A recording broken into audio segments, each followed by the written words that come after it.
தைப்பூசத்தை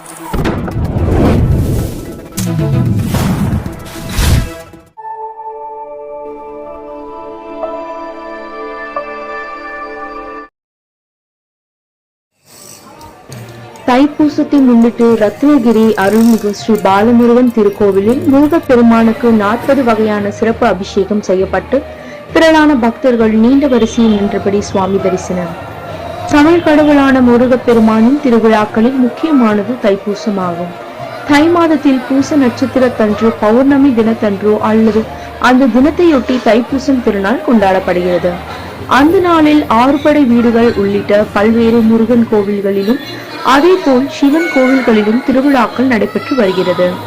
இந்த வகையில் ராணிப்பேட்டை மாவட்டத்தில் உள்ள ரத்னகிரி அருள்மிகு ஸ்ரீ பாலமுருகன் திருக்கோவிலில் மலையின் மீது அமர்ந்திருக்கும் பாலமுருகனுக்கு இன்று தைப்பூச தினம் என்பதால் பால், தயிர், குங்குமம், மஞ்சள், தேன், பன்னீர், அரிசி மாவு, சந்தனம், விபூதி வகையிலான சிறப்பு அபிஷேகம் செய்யப்பட்டு மகா தீபாராதனை காண்பித்ததோடு முருகப்பெருமானின் அருளை காண வந்த திரளான பக்தர்கள் அரோகரா அரோகரா என பக்தி முழக்கங்களை வெளிப்படுத்தி சாமியை வழிபட்டனர்.